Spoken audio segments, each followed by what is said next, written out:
सन्दर्पणदृश्यमाननगरी तुल्यन्निजान्तर्गतं पश्यन्नात्मनि मायया बहिरिवोद्भूतं यथा निद्रया यस्साक्षात् कुरुते प्रबोधसमये स्वात्मानमेवाद्वयं तस्मै श्रीगुरुमूर्तये नमः श्रीदक्षिणामूर्तये बीजस्यान्तरिवाङ्कुरो जगदिदं प्राङ्निर्विकल्पं पुनः मायाकल्पितदेशकालकलना वैचित्र्यचित्रीकृतं मायावीव विजृम्भयत्यपि महायोगी वयस्वेच्छया तस्मै श्रीगुरुमूर्तये नमः श्रीदक्षिणामूर्तये तस्मै श्रीगुरुमूर्तये नमः श्रीदक्षिणामूर्तये। ॐ सहना भवतु सहनौ भुनक्तु सह वीर्यं करवावहै तेजस्विनावधीतमस्तु मा विद्विषावहै। ॐ शान्तिः शान्तिः शान्तिः। सदाशिवसमारम्भां शङ्कराचार्यमध्यमाम् अस्मदाचार्यपर्यन्तां वन्दे गुरुपरम्पराम्। ॐ नमः श्रीशङ्करानन्द गुरुपादाम्बुजन्मने सविलासमहामोह ग्राहग्रासैककर्मणि। Verse number 8। यमात्मा परानन्दः परप्रेमास्पदं यतः मानभुवं हि भूयासम् इति प्रेमात्मनीक्ष्यते।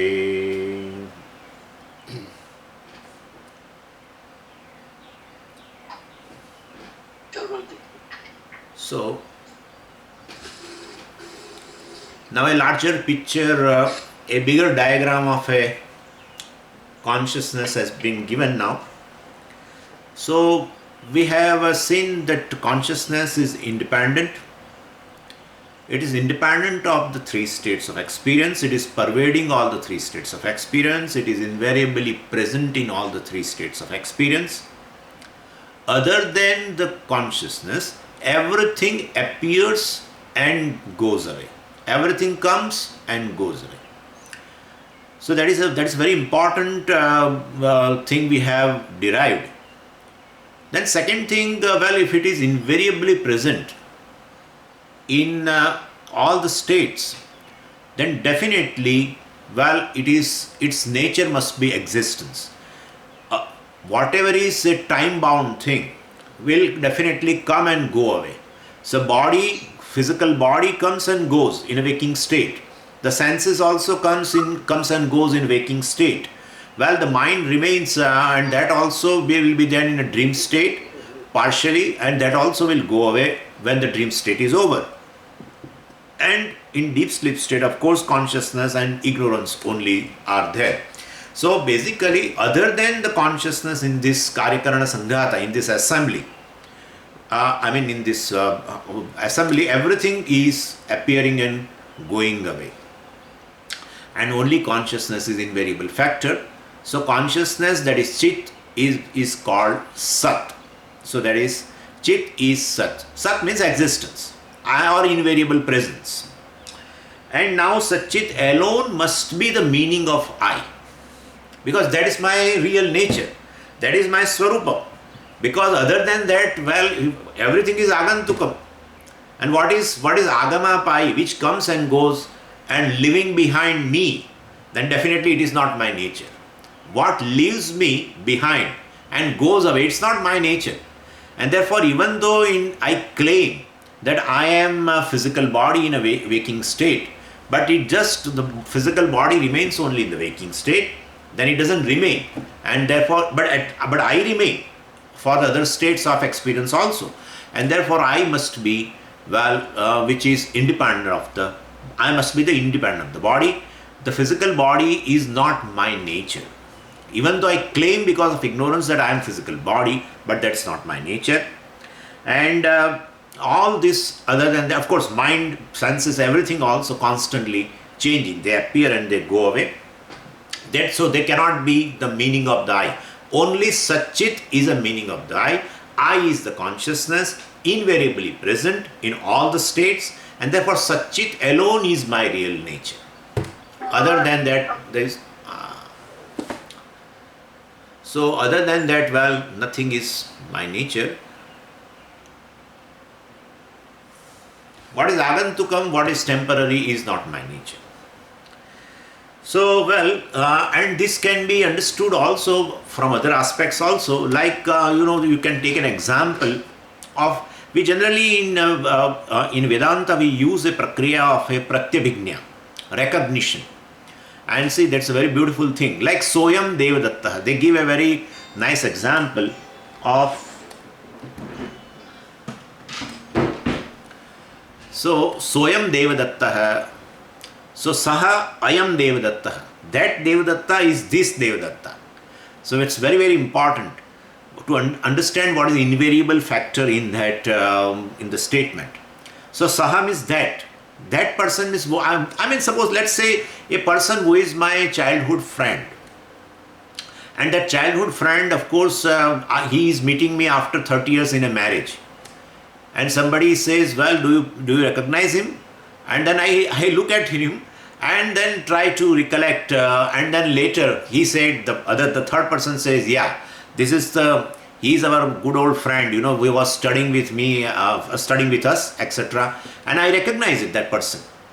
So Saha means that person at that time, that place, and under that condition. He was a child. And he had, he was in a given place. Like I was studying, suppose in a place called Hyderabad. And then I was brought up there, suppose. Then definitely in that particular school and particular place, let us say, at particular time, and in that avastha, that is in the childhood boy, now the same child has become now this person. Well, so Soyam Devadatta, that person who is of the nature of, who is of this nature, that is, of that place, of that time, and of that condition. Well, he is now available here. Then what you are doing is, how are you recognizing him? You have cognized him at that time. Now you are cognizing again. That's called recognition, recognition. And and some of the incidental features, you are removing, right? Some of the incidental features you are removing, and then only you are able to recognize, because that person was a boy. His skin tone was different. He had his face was different. And the complexion of the skin was different. His looks were different. So many things were different. His height was different. And now this person has altogether different features. His hair has gone and he might have specs also and whatnot. His skin also might have been of a different type. Naturally, the child's skin is but this person's skin is entirely different. And the body has undergone a complete change. Totally. You are meeting after 30 years. Physical body has totally changed. But still you are able to recognize that he is the same person, because you have removed the incidental features and recognized the person. Just to recognize the person. And when you are looking at him, in order to recognize him, well, you are removing those incidental features of the past. And here the features, whatever are there, that also you have to remove. So both the places where the features are there, you have to remove, because both are contrasting each other. Right now the height is different, etc. Look is different, everything. So basically what I am saying is, and recognition is definitely connecting the past and the future, and let us say we are connecting of a different time. We are connecting together, and then only you are able to recognize. So the common feature is that person alone, which you have recognized. Same way here. I was a child and now I was this many year old. And as a child I was entirely different. My physical body was different, at a different place, different time. Definitely, time has gone. So different time, different place, different condition were there. And now this condition right now is a different place, different time, different conditions are there. Well, I remove both, I remove the incidental features. Those, why you are calling something incidental feature? Because that time has gone, that place has gone, that condition of the body has gone, everything has gone. Now this, right now the conditions are there, that therefore these are also incidental. This time, place and condition of the body, etc. is incidental, and you remove that, and you recognize the I which was present in the childhood, the same I is present right now, and that I is my real nature, and that is Satchit. I was consciousness at that time, so I remember everything, and I am right now consciousness, invariably present in all the states. That's what he said, Dinantare. So in a given day, well, in all the three states of experiences, the consciousness is invariably present. Then next day, then next day, then next day, Masa, Abda, Yuga, Kalpa. And therefore, I am the one, well, who is Satchit. That is my real nature. Other than that, everything was incidental. What is incidental comes and goes, lives behind the I. So I is the one, Balyadishvapi, Jagradadishu, Tatha Sarvasva Avasthasvapi. So all these avasthas, etc. have gone, but I is continuing. So I am the consciousness with incidental body, not I am body with the consciousness. We should understand very well. I am consciousness with incidental body, and I am consciousness with incidental sense organs. I am consciousness with incidental mind. I am consciousness with incidental prana. I am consciousness with incidental physical body. Well, they come and go in various states. But I, the Satchit, the consciousness and existence is invariably present in all the states. That's my real nature. So this is how it has to be understood. Okay, Iyam, here it says Iyam Atma Parananda. Now we have to see that Satchit is Ananda. And he is very, very ingeniously proves that Atma alone is the source of Ananda. These 3-4 verses are very, very important verses. Even without taking any help of Upanishad, he will prove that you are the source of Ananda. And we'll have to take help of inference, etc. and we'll go through that. Anyway, so Iyam means this Sambit. Iyam is Iyam means this. And it is a feminine noun. So we will have to we have to replace that pronoun by proper noun, but it should be feminine. And therefore Iyam we have to put Sambit. Sambit means the consciousness. We have already, the word has appeared before. And so Iyam is equal to this Sambit. This Sambit is what? Atma Bhavati. This Sambit alone, this consciousness alone is the I. This consciousness alone is the I, or this consciousness alone is the Sat, that is I.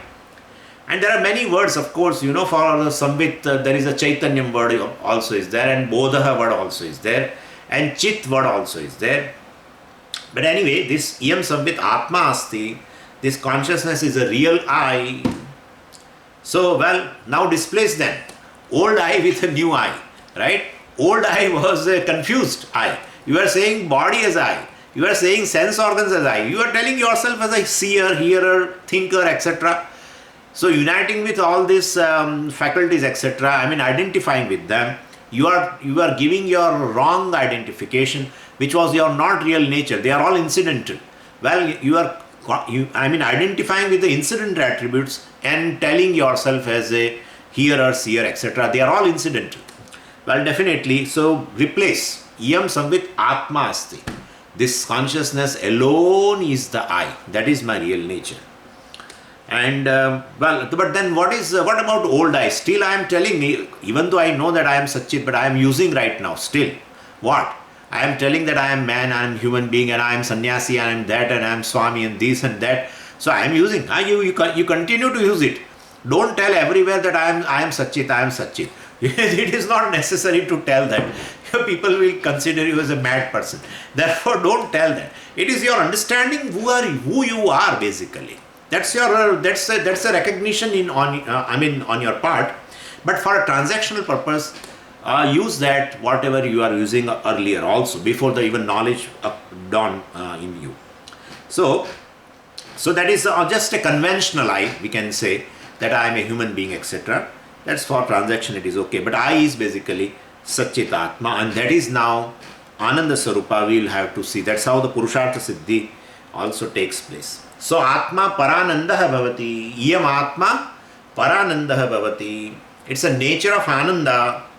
It's a Parananda, greatest source of joy.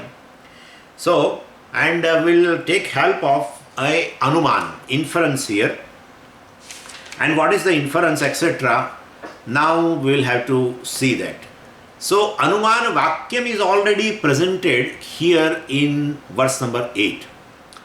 And generally this we do Anumanam, we use Anumanam all through. So, I will explain you through examples that this is in this.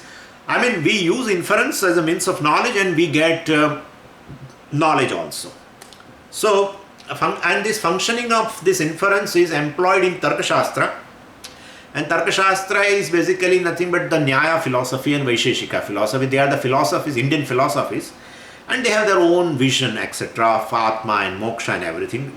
But we are not bothered about that. We take help of what they use this inference in their Shastra. So Vedanta has adopted this Anumana Pramanam, and that we are going to employ to prove that Atma is, is a source of joy. So, Anumana Pramanam functions in 4 stages. Please kindly, if you want to note it, you note it down, because this will come often.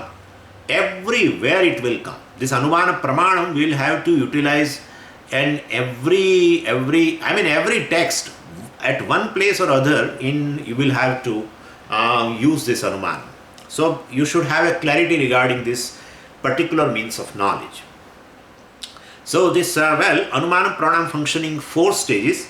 It is built in 4 stages. First stage is the Anumanam itself. The means of knowledge, Anumanam. What is Anumanam? I will take the example which you know. Parvataha Vanniman, Dhumavatvat. This is an example you know very well. Parvataha Vanniman. So Parvata means mountain. Vanniman means fiery, or Parvata has a fire, let's say. And Dhumavatvat because it has a smoke. So there are 3 essential features in this Anumana Vakyam. What are essential features? But Swami, you have not told what is Anumana Vakyam in this. I will tell you. Let us first do this. So basically 3 things are there in Anumana Vakyam. There is a Paksha. What is Paksha, Sadhya? That also I will tell you, but there are 3 things right now. You note it down. Paksha, Parvata is a Paksha.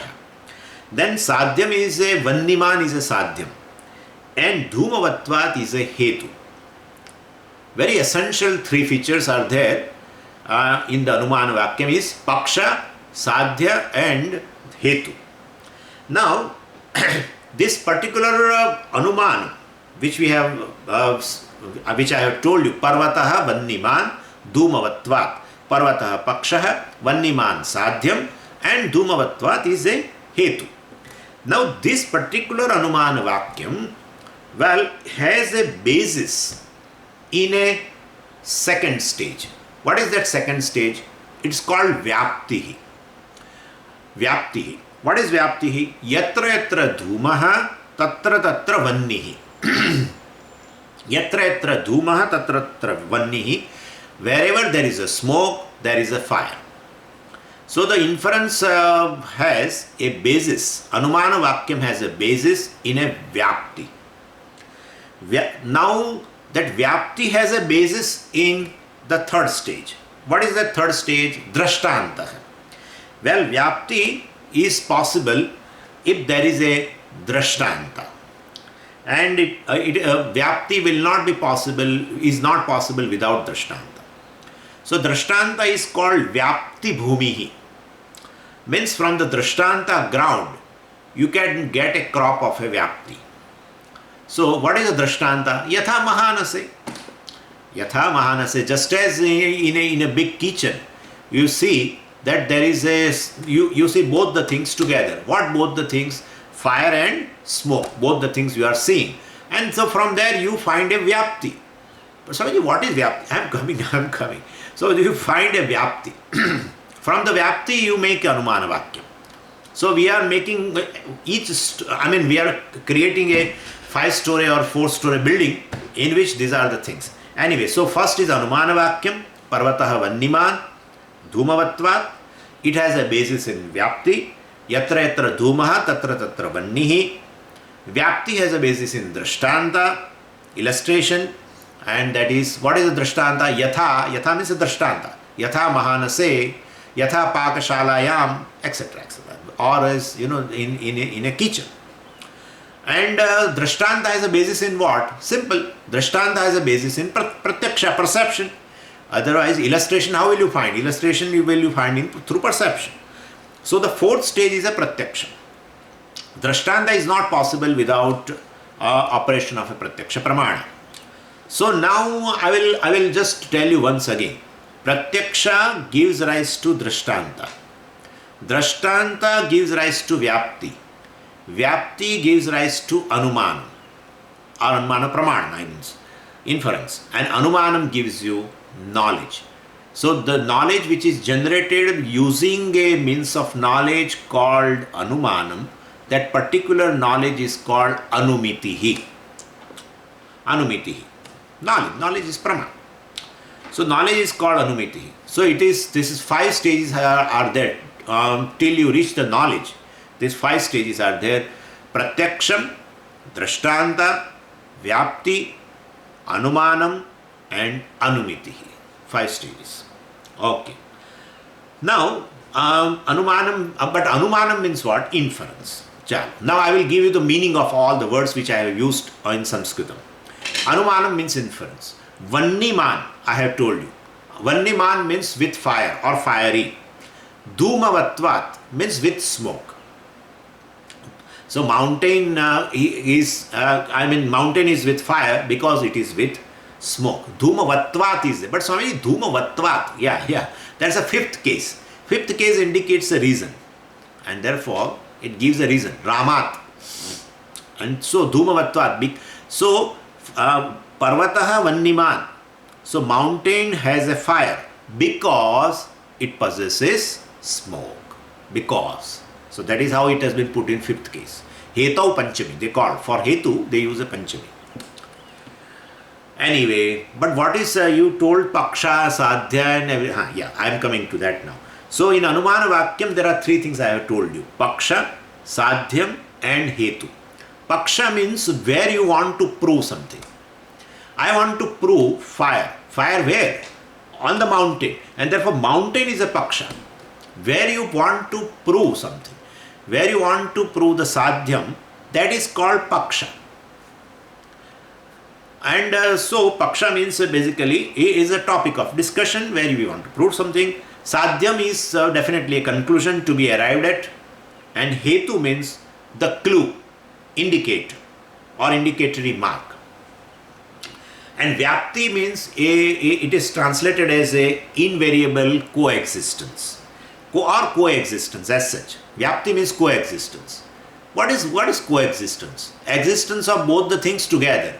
What both the things together? Yatra yatra dhumaha tatra tatra vannihi. Wherever there is smoke, there is fire. So there is a coexistence of smoke and fire.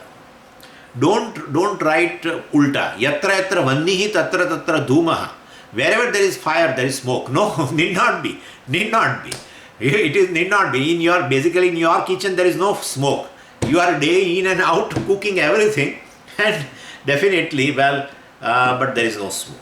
So basically it is not like that. We have to use this way only. Wherever there is a smoke, there is fire.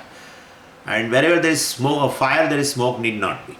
So we need not write that way. So the coexistence of a smoke and fire, that's called Vyapti.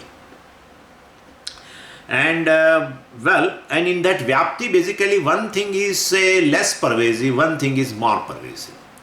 What is less pervasive? In smoke and fire, what is less pervasive? Smoke is a less pervasive and fire is more pervasive. Why? Because basically fire can remain without smoke, but smoke cannot be without the fire, and therefore smoke is less pervasive, fire is more pervasive, or less extensive, more extensive, etc. So what is less extensive is called Vyapyam. What is more extensive is called Vyapakam. So yatra yatra dhumaha tatra tatra vanni, that is the Vyapti. In that Vyapti, The dhumaha, which is less extensive, is called vyapyam, and what is more extensive, that is vannihi, the fire, is called vyapakam. Vyapaka means more pervasive, more extensive. Anyway, so the coexistence, of the second portion with the first portion is called vyaptihi. I mean, with the dhumaha and coexistence of vyapyam and vyapakam. Coexistence of smoke and fire is a vyapti. And vyapti, how you have formed, how you have come to this rule? Well, drashtanta. And drashtanta is a vyapti bhumi. Drashtanta, I have told you, it's an illustration. From the illustrations, varieties of illustrations are there. So where you will definitely, because at a certain places, you happen to see coexistence of smoke and fire. And those, what are those places which you are using in Drashtanta? So many are there. Mahanasaha means basically, I told you, a kitchen. Big kitchen is called Mahanasaha. And then, of course, Yagashala also is there. And the cigarette smoker is also there. There also, the fire is also there, and smoke also is there. Anyway, so that also can be, I'm just giving an example. You may not write that. But, so these are various instances where you find the coexistence of both. From there you have found a rule. That's called vyapti. What is the rule? Wherever there is a smoke, there is fire. Because I have seen in big kitchen, old kitchens. Yeah, old kitchens. I have seen in Yagashala, I have seen in a person who is smoking, and therefore, basically, I can tell wherever there is a smoke, there is fire. This is a vyapti, coexistence. From there, I have written Anumanam. Therefore, then what is Anumanam? Well, here I am seeing right now a smoke on the hillock, on the mountain, and therefore it also must have fire. So then mountain is fiery. Okay, that's your knowledge. Mountain has fire. That's your knowledge. That's called Anumiti. So this is how it is. Could you follow? And Drashtanta is possible when? Because of the Pratyaksha, through perception. You are seeing a old kitchen, you are seeing the Yagashala, you are seeing the chain smoker, whatever. So basically from that you form a Drashtanta, from that Vyapti, from that Anumana Vakyam, from there Anumiti, knowledge. So, if Pratyaksha Pramana, through ultimately we have come down to Pratyaksha, right? For Drashtanta you need Pratyaksha, perception. Therefore any Anumanam is possible through Pratyaksha. Pratyaksha is a Mula Pramanam, I have already told you also. Pratyaksha, without Pratyaksha, you will not get a Drashtanta. If you don't get a Drashtanta, you cannot form a Vyapti. If you cannot form a Vyapti, you cannot do Anumanam, right? And therefore you cannot get in knowledge through inference. Therefore Pratyaksha is a main thing which can give you Drashtanta, illustrations, which can allow you to form. I am giving you some other Drashtanta also, don't worry. So, which can allow you to form a Vyapti, which can allow you to do Anuman, inference, which can allow you to give a knowledge through inference. So, this is how the thing is. And therefore, basically, of these three factors, now Paksha, Sadhya and Hetu, Parvataha, and then Vanni, and smoke, right? Parvataha, fire, the mountain, fire and smoke. Out of three things, what is available through Pratyaksha? What is available through Pratyaksha? Parvata is visible. So Parvata is available through Pratyaksha. Even the smoke also is available through Pratyaksha. Only fire you are inferring. Right? You are inferring fire. If fire also is you are able to see, suppose, then where is the question of doing Anumanam? Then everything is Pratyaksha. Then you need not have to do any Anumanam, no inference. But out of these three things, very important three things is what? Paksha. That is mountain, where we want to prove something. What we want to prove? That mountain has a fire, that we want to prove. So that's called Paksha. Mountain is Paksha. Then the Hetu.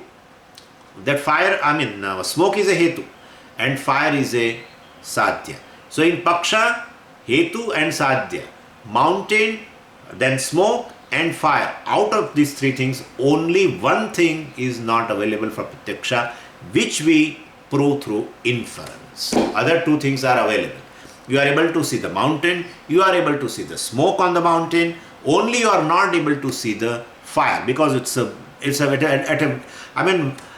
distance is long, and you are not able to see the fire as such, but you are able to get the knowledge through the inference by going through all these steps. So definitely this is how, so if everything is, of course,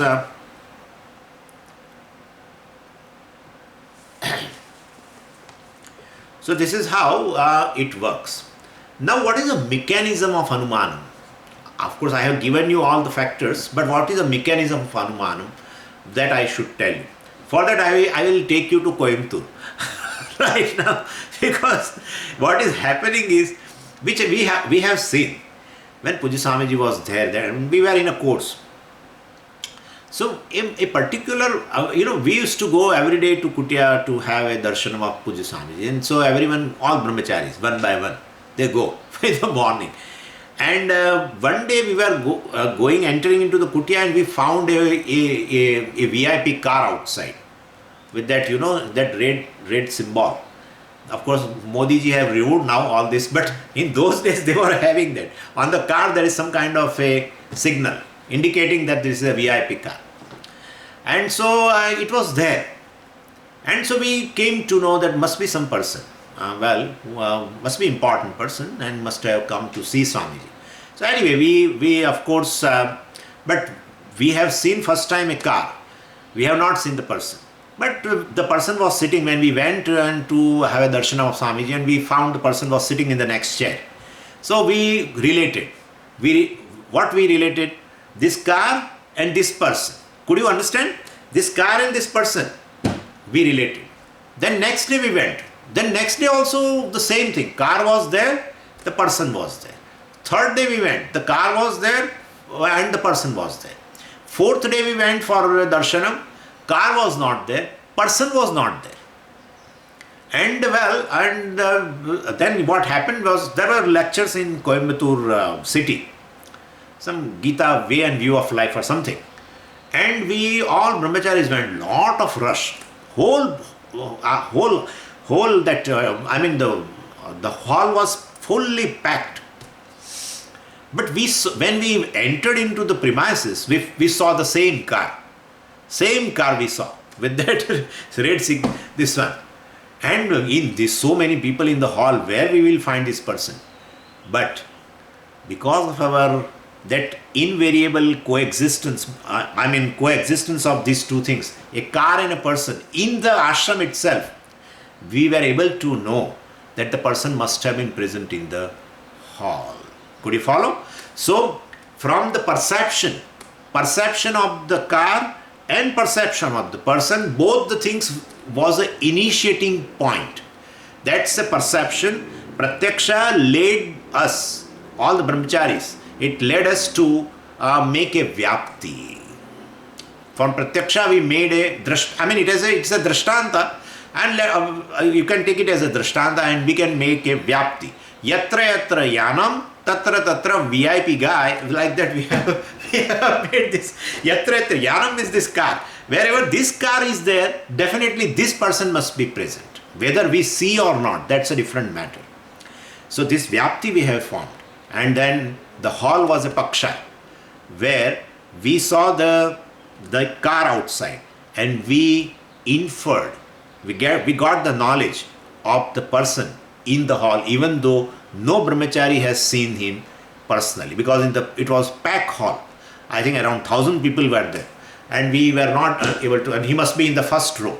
We were all on the back side, and definitely we were not able to see. But this is how the Anumana works. From the perception, you form a rule. Whenever this, then this, etc., etc. From there you make an Anumanam. And in Anumanam, of course, the person you have is not a Pratyaksha. The car is Pratyaksha. Hall is Pratyaksha. Paksha, where we want to prove that is a hall. That's a Paksha. And then that car also is a Pratyaksha. What is not Pratyaksha? Person. But we got a knowledge, person must be present in this hall. This is a real story. Huh? I am not making a story in this case. So this is how, so this is an example for everyone. So many things, well, you are also able to infer. Day in and out, you are not using this word.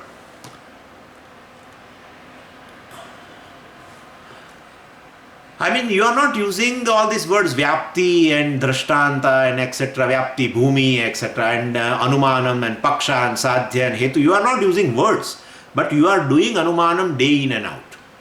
You do Anumanam of a person present in a hall, well, through the chappal also. This is, I am giving you example of a car, but particular type of chappal means you know that this person must be there even though I don't see him. So like that, day in and out we do this Anumanam. So this is the mechanism of Anumanam. So at several places, of course, you see a coexistence of two things at several places. That's a Drishtanta. From there you form a rule. Yatra yatra this, tatra tatra that. From that you, wherever you want to prove, well, you see that one thing is present. Definitely in your mind comes that the other thing must be there. This is how it works. Anyway, so basically, this is a functioning of the Anumanam. So I should have a perception, one thing. I should have seen the invariable coexistence of both. And third thing is, I should, even though I don't see one, other I can infer. Right? Even though I don't see both together, if one is there, other thing I can infer. So this is how it works, Anumanam works. So Pratyaksha gives to Drishtanta. From Drishtanta you find the invariable relationship or invariable coexistence of both, that's called Vyapti. From there you, on a given place where you want to prove, you see one thing, second thing is inferred, Anumanam, in that you want to do that. So this is how it works. So this is a root map of a Anumana Jnanam. Pratyaksha, Drishtanta, Vyapti, Anumanam and Anumana Vakyam and Anumiti, the knowledge. Where Pratyaksha can't function, well, Anumanam can't function. So when Anumana Vakyam is written, of course, well, minimum 3 factors are required.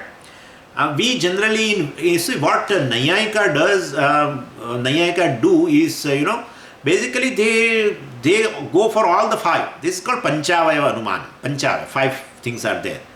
I mean this Paksha, Sadhya, Hetu, Drishtanta, etc., Vyapti, all this.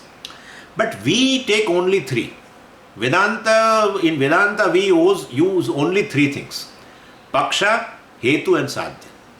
We never go for Drishtanta and Vyapti, etc. This works for us. Paksha, Hetu and Sadhya.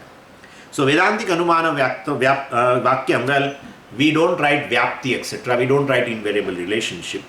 We sometimes write Drishtanta, of course. But then, basically, with 3 things we are able to do the job.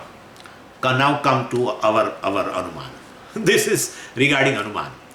Here he says, Atma Parananda. I will tell you what is Paksha, what is Hetu and what is Sadhya. Atma Parananda. Atma is of the nature of Ananda. That's we want to prove, right? So Atma is what? Paksha. Regarding Atma we want to prove what?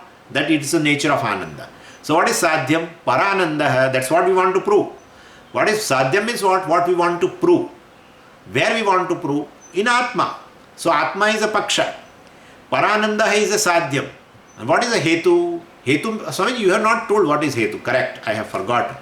So Hetu means an indicator. Indicator. Clue. Which indicates. And therefore here Hetu has been given. Yataha parapremaspadam. Yataha means yasmat, karanat. And therefore parapremaspadatvat. So is a Hetu. So Atma Paranandaha Paramapremaspadatvat is a Anumana Vakyam for us. Atma is a Paksha, Paranandaha is a Sadhyam, and Paramapremaspadatvat is a Hetu. It's a clue. By that clue we will prove that this is Atma is a source of joy. And hetu for anumanam, of course, is a vyapyam of let's drop it. Let's drop it. I don't write it down. Anyway, so atma paranandah, and so sadhyam is paranandatvam, hetu parama premaspadatvam. What will be the vyapti? We can make ourselves, right? Yatra yatra dhumah tatra tatra vannihi. Dhumah is a hetu, and sadhyam is what? Vannihi is a sadhyam, right? Where in that anumana vakyam. Which anumana vakyam? Parvataha vanniman dhumavatvad. Parvata is a paksha. What we want to prove? It has a fire. So that is sadhyam. So parvataha vanniman. So vanniman is a sadhyam. And dhumavatvad is a hetu. We give a clue. Because it has a, there is an indication that there is a smoke coming out from the hillock. And therefore there must be a fire. So that's a hetu. So vyapti has two things. Vyapti has a hetu and sadhyam. Yatra yatra dhumaha tatra tatra vannihi. Right? Yatra yatra dhumaha, wherever there is smoke, there is a fire. That is a vyapti. Coexistence of both. So yatra yatra hetuhu tatra tatra sadhyam. That's how it is. Yatra yatra hetuhu tatra tatra sadhyam. And therefore here also, yatra yatra param premaspadatvam tatra tatra paranandatvam. Wherever there is a, wherever there is a, wherever you find a source of love, wherever there is an object of love, there is a source of joy. That is the source of a joy. And you can remove that para shabda from both. You can remove paranandaha, you remove that para. So yatra yatra anandaha, well, there in that para premaspadatam also you remove para. Remove para from both.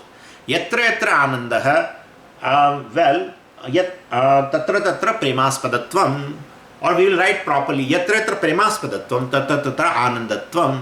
Wherever there is a, wherever you find a object of a love, there is a joy. It must be the source of joy. So we require drishtanta now for this vyapti, right? For this vyapti we need a drishtanta. And what is a drishtanta? Well, it is simple. So many examples are there. So whatever we love in our life, basically that object must be the source of joy. So well, you say, well, basically I love this music. Then definitely it must be a source of joy. So this is how it is. Premaspadatum. Aspadam is vishayaha. Vishayam is an object. Premaspadatum, object of love. So yatra yatra premaspadatvam. Wherever there is a object of love, it must, then tatra tatra anandatvam, that object must be the source of joy. And now he will prove that Atma is basically Atma is a object of love for everyone. That's what he has to prove. If he proves it, then definitely Atma must be the source of joy. That thing will be automatically proved. So a beautiful music, etc., which you love because it gives you a joy. So they always say a thing of beauty is a joy forever. They say like that. Anyway, so any loved sound, any loved form, any loved basically a taste, etc. Well, if you love a particular taste, it must be a source of joy. If you love a particular form, particular color, well, it must be a source of joy for you. If you love a particular music, it must be a source of joy for you. If you love a particular touch, it must be a source of joy for you. So this is how it has been told like this. So definitely these are several examples are there. To make a vyapti. What vyapti? What yatra yatra premaspadatvam tatra tatra paranandatvam. Well, whatever we love in our life, well, that object must be the source of ananda to me. So wherever there is a love, that is the source of joy. That is the vyapti. And for that, several examples are there, several objects are there. Shabda, sparsha, rupa, rasa, gandha. Several sounds I love, several forms I love, several tastes I love, and then each object must be the source of joy for you, wherever you have a love. So this is even like for us, let's say this example is for the samsaris, but for our example, a particular class, I love this class, etc. Suppose. Then that must be, that class must be the source of joy for you. That's how it is. And therefore there are ample drishtantas to make a general rule, to make a vyapti, to make a coexistence between two things. Yatra yatra premaspadatvam, tatra tatra anandatvam. Aspadam, as I told you, the Vishaya object, premaspadam, object of love. Yatra yatra, whatever is the object of love, that object must be the source of joy. And well, so this is basically, of course, this is temporary.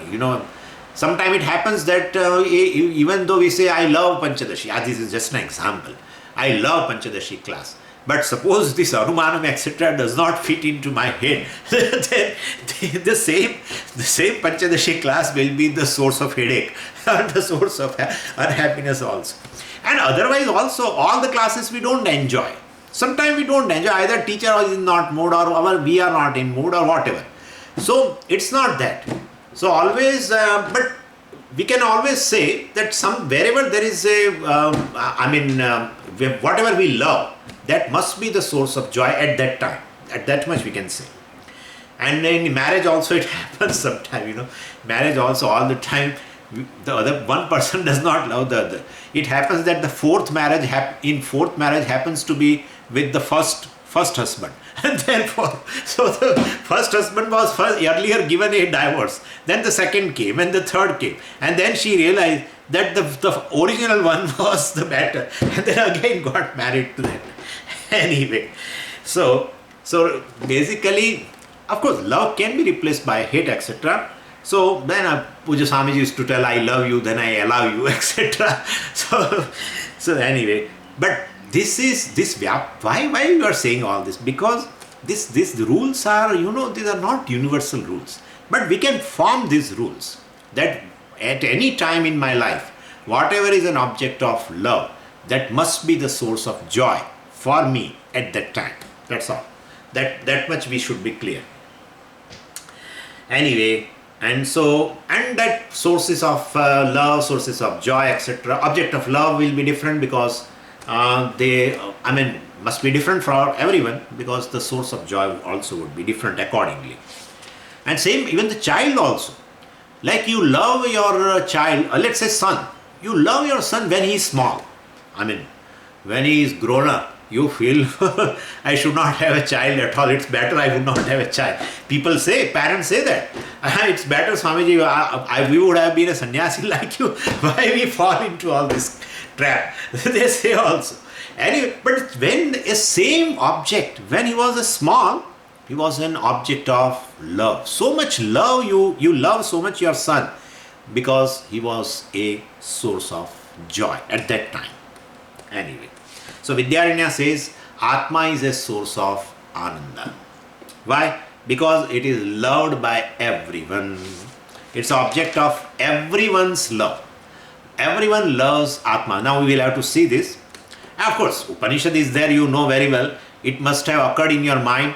Atmanastu kamaya sarvam priyam bhavati. Well, Yajnavalkya said to Maitreyi also that the self-love, love for the self, love for the Atma is instinctive and universal. Keep this thing in mind, because we have to prove many things. Love for the self is instinctive and universal, unconditional, etc. You can say everything. Well, anyway, and why? But now the question is, okay, that's okay, we have understood everything. But how can you say that everyone loves oneself? How can you say that? This is okay. The object of love is a source of joy. Understood. We don't have any doubt. But how can you say everyone loves Atma? How can you say that? So everyone loves oneself. Oneself is an object of love. How can you say that? So for that he is telling in the second line. What he is telling? Mana bhuvam hi bhuyasam iti prematmani ikshate. So he establishes now this particular point here, because everyone takes care of oneself very well. Wherever If the care, I mean, okay, let's do this much first. Everyone takes care of oneself very much in terms of food, in terms of clothing, in terms of shelter, in terms of health. Everyone takes care of oneself, right? And therefore, basically, one or other way you take care of yourself. Even the person you are supposed to take care of, suppose he becomes careless, well, to an extent you will go. Then you will put the medicine near his table and said, well, on his table and said, well, you take the medicine. I have put it here. I have put a glass of water. So because ultimately you want to take care of yourself. So I take care of myself very much. And therefore, object of care shows that I love myself. If I care most, I love myself most, etc. So here he tells in a very beautiful way. He says, Mana bhuvam hi bhuyasam. Mana bhuvam. But see, it is bhuvam. You have to write a in front of bhuvam. Abhuvam. It is actually abhuvam. Because this is a quotation, and Mana bhuvam hi bhuyasam iti. Iti means shows a quotation. Now what is the meaning of Mana bhuvam? So, abhuvam you have to write because a is elided because the ma is there now. Now, I will give you another example which you know very well. Ma shuchah. Sarvadharman parityajya mamekam sharanam vraja ahantva sarva papebhyah moksha ishyami ma shuchah. There also a is there. Ma ashuchah it should be. Because there is a shuch dhatu. To sorrow. To grieve. To be sorrowful. I am sorry. To be sorrowful, to grieve, and because of ma, the kriyapada, which the verb is there in which a is there, but it has been elided. That's a rule. So ma ashuchaha actually, but it is written ma shucha because a is elided. Same way, the bhu dhatu is there, bhu bhavati. From there they have made abhuvam, but a is elided. Mana bhuvam. So let me not disappear. Let me live long. Everyone says this. Let me not disappear. Let me live long. And that is what the prayer also we do. Even in the Shanti mantra we do this prayer. Sthirai rangaihi tushtuvagam etc. etc. We do this prayer. All my limbs etc. should be fit. So all that even you pray also for your well-being, right? So you love yourself very much. You care for yourself very much. Utmost care you are doing for yourself. And therefore, that shows. And also it has been said here, bhuyasam, well, so aham bhuyasam, mana bhuvam, and there is one thing. But Swamiji, what is he? He means because. How can you say one loves oneself? Because we always have this thing, mana bhuvam, well, let me not disappear, let me live long. That kind of a thing you have for yourself. And also, aham bhuyasam, let me live forever. Mana bhuvam you can say like that, let me not disappear. Aham bhuyasam means, let me be here forever, etc. So for that eternal living, well, I want to take, I want to take care. So in this form of, such an expression for oneself proves that one loves oneself most. One expresses love for oneself in this form. So love expressed in the form of care, and then care is expressed in the form of care-centered activity, and therefore basically this thing proves that one loves oneself most. Ikshate iti prema atmani ikshate. So, well, this is how a person's love for oneself is experienced by everyone. This is, so prema atmani. Atmani means here it is seventh case, we have to take a Vishaya Saptami with regards to self. Prema, the love is experienced by everyone. So, one loves oneself for that. These are the expressions. Mana bhuvam, let me not disappear. Love for existence, love for oneself is there. And aham bhuyasam, let me live long. And you are doing for that lot of care. When you are caring lot for that, and all your care-centered activity, it may be in terms of food, it may be in terms of shelter, it may be in terms of clothing, it may be in terms of medicine, it may be in terms of exercises. Your whole activity has a center in a care for oneself. And definitely wherever there is a care, there is a love.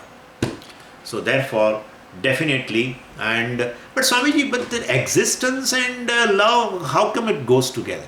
Sir, I should not tell all this thing, but suppose two people are love in each other, definitely they say the other's existence should not come to an end. Whatever is an object of love, you will always pray even to the God that I will always remain with him. He should not go away from my life. She should not go away from my life. And definitely, so whatever you love, definitely you feel that its existence should continue forever. And therefore, if you have such a thing for yourself, that I should live forever, my existence should not come to an end, shows a love for yourself. And if your object of love is yourself, then the self must be the source of joy. We have not even covered 50%, but I am telling you, this is how he is going to prove. But wait a minute, you don't do hurry. Yeah, I am not in hurry, don't worry. We find the people are committing suicide. You say you love your existence very much and that should not come to end, etc., etc. That is what your prayer. But people bring their existence to an end. And therefore love for oneself is not there.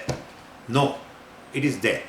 Anayasena maranam vina dainyena jivanam dehi me krupaya shambho tvai bhakti machanchala. Anayasena maranam. So basically, if person is going through extreme suffering, suppose, and then he tries to commit suicide, put an end to himself. So, his intention is not to kill himself. His desire is to end the suffering.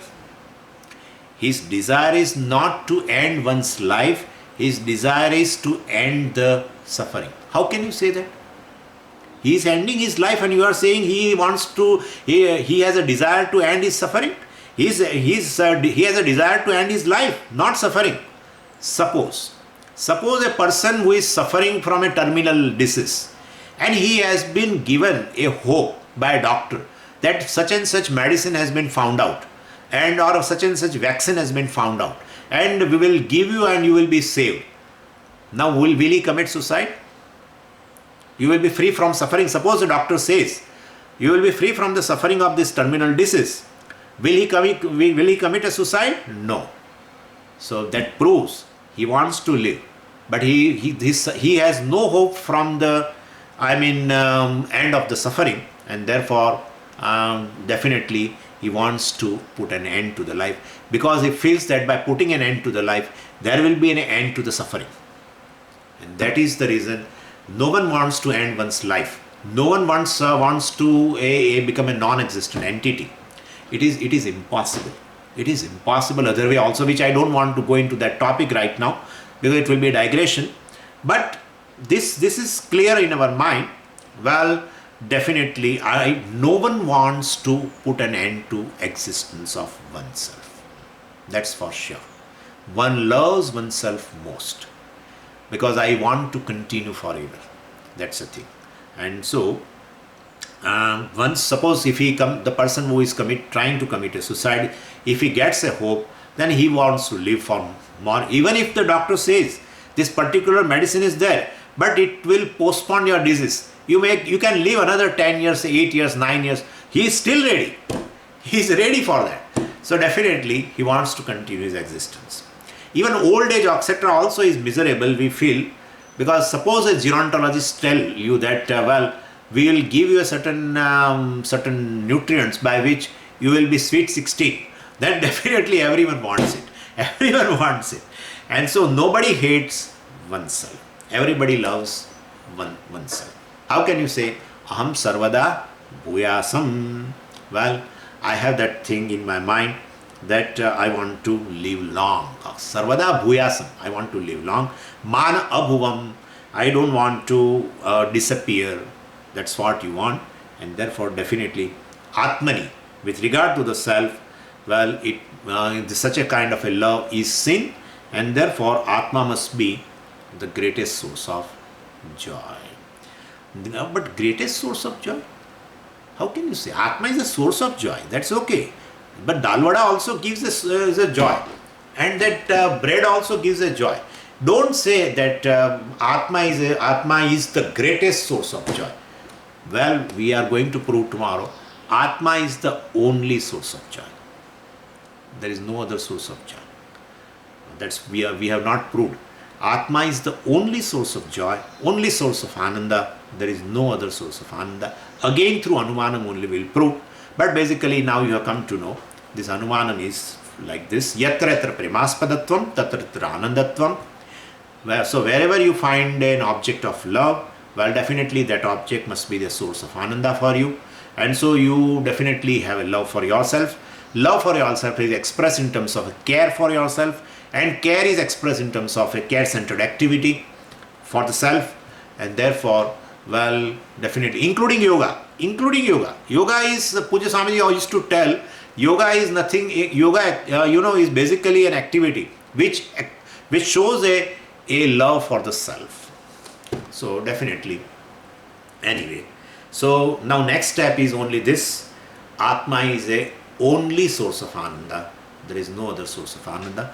And therefore, Atma, the consciousness, is invariably present in all the states, in all the days, in all the years. So, that alone is Sat, and Atma alone is a source of joy. So, I am Satchidananda, that is my Sarupa. Other than that, well, whatever I associate with the I, that is not my Sarupam. They are all Agantukam, they come and go. So, well, I should not claim I am a body. Transactionally, it is okay. In my understanding, I am merely Satchidananda. We'll see that tomorrow. Om Purnamadah Purnamidam Purnat Purnamudachyate Purnasya Purnamadaya Purnameva Vashishyate. Om Shanti Shanti Shanti Harihi Om Shri Gurubhyo Namaha Harihi Om.